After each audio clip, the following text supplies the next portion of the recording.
Hello, I'm Ashish Acharya. This is a video for the presentation of BN209 submitted to Melbourne Institute of Technology. This video encompasses of a software design that is created and the different type of aspects that are required for developing a software. So here we start. I'm gonna show all the steps with my friends regarding the software through a presentation. So this is a presentation for BN209. It's the second assignment part, which is submitted by me, Ashish Acharya, and my friends Nirdesan Acharya, Pravesh Tudal, Neeraj Tamang, and Ranjan Darel. The date of submission is 2nd of June 2020.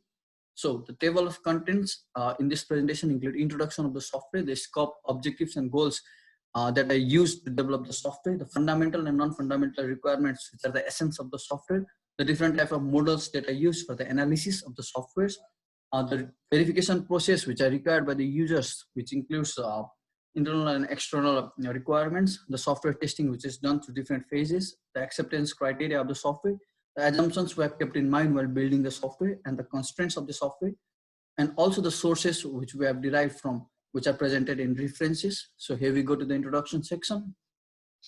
SRS, it's a document, basically a part of document, a small type of file or a paper file or a printed file, which is used while creating a software. It is also known as stakeholder requirement specification. This document particularly gives us knowledge about the system, the analysis, and the design of the entire software.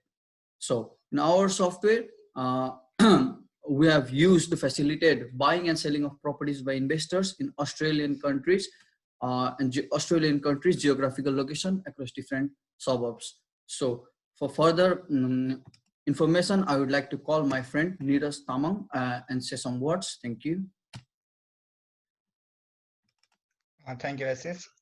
Hello, guys. I'm Neeraj Tamang.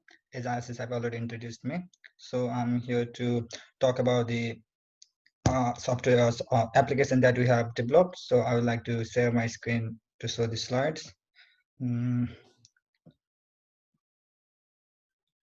So it's the so I'd like to talk about the scope, objective, and the goals. Basically, the application of our name is named as Home for People. Like as the name, it will help people to find the name and different properties. It will help people even to search the properties according to their budget capacity as well as according to their location preferred. Moreover, it will if the clients are happy to go further with the properties, they can just inquire about the properties and book the inspection which they would like to have for the future. So the basic purpose or the objective of our application is to provide the different data to our clients who would like to have the properties in the future. So now I would like to talk about the requirements. There are basically two requirements. There are fundamental requirements and non-fundamental requirements. At very first, I would like to talk about the fundamental one. It is the major important requirements. So very first, there is the process filling of the application or the registration form so that the user can log into the system whenever they want. So it will save their time. Then they need to questions. They need to answer the different questions regarding the properties of their choices, their budget capacity, etc., so that it will filter and automatically gives the different properties information by saving their time. And some of them are like management of their user profile and their backgrounds, their income source, etc. And if the client is happy with the properties, then he can book an appointment according to the their preferable date. Then I would like to talk about the non-fundamental one. So non-fundamental requirements are those requirements which is basically not covered by the fundamental ones. So at first, it is accurate. The data and the information provided by the site is accurate, and it is even secured because the access is only given to the authorized person, which is the admin. Non-authorized persons cannot easily enter to the systems, and the redundancy of the data is reduced, and so on. So for the further slide, I would like to invite my friend Nirdesan Acharya, and I would like to stop my screen sharing. Thank you. Thank you, Neeraj. Hello everyone, it's me Nilsson Acharya, and I'm going to explain about the analysis model.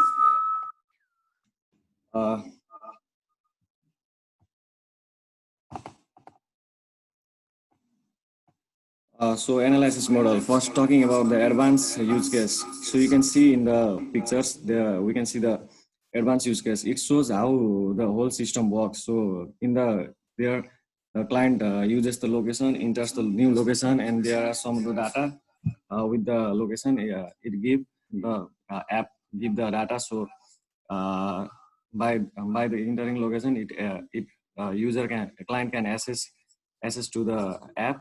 And talking about the next analysis model is the entity relation diagram, which shows the relationship between the different entities like customer details, bookings, payment, and state. And there are other attributes with the particular entities. And another analysis model is the activity diagram, which shows the activity of the client and admin. So it shows the process, how the client works and the admin works. So and the one is the sequence diagram. The sequence diagram is also divided into two, which are the admin sequence diagram and client sequence diagram. This sequence diagram shows the whole process, whole sequence of the app, and helps to explain the whole app. So another analysis model is the storyboard. So you can see the logo, which can be the logo of the app, and the one is home, state, contact, about. So and the one is class diagram, so which shows the class of the whole app. So you can see the customer details, admin, query, payment, state, bookings, which are also connected with each other. And for the next, I want to call my friend Ranjan for the explanation of the slides. Thank you, Nilsson. Hi, it's me, Ranjan. Now I'm going to present about the user requirement verification process and the software testing as well as acceptance criteria. Now I'm going to share my screen.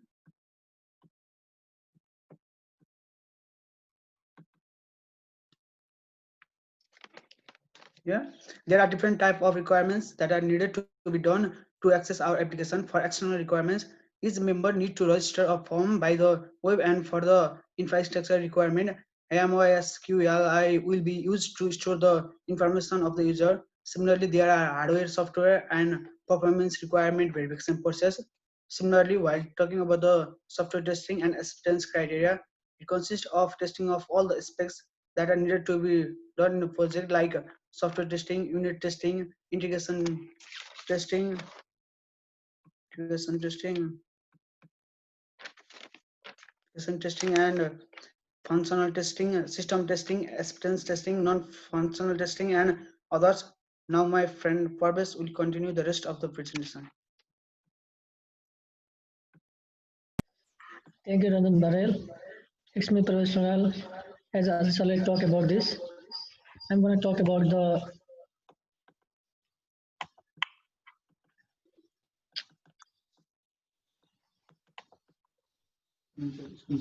I'm going to share the screen.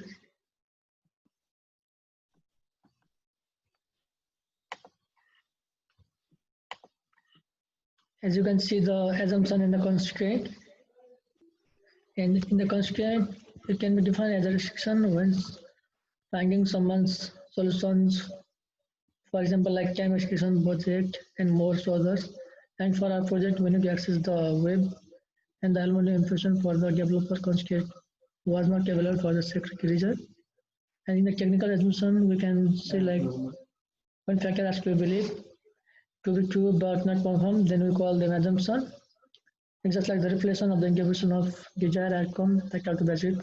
It is believed in some phase of project that will make available for its completion of unit test provides a game for the reason. Also, it is assumed that the user of this system is able to use the internet and access to internet connect with the browser and handle the keyboard and the mouse, etc. Now, and finally, these are the reference for our whole report and the presentation slides. There are several references altogether, as you can see. And this is the last slide of our presentation. And if thanks for watching, and if you have any questions, you can just contact or mail me. this email ID. Thank you.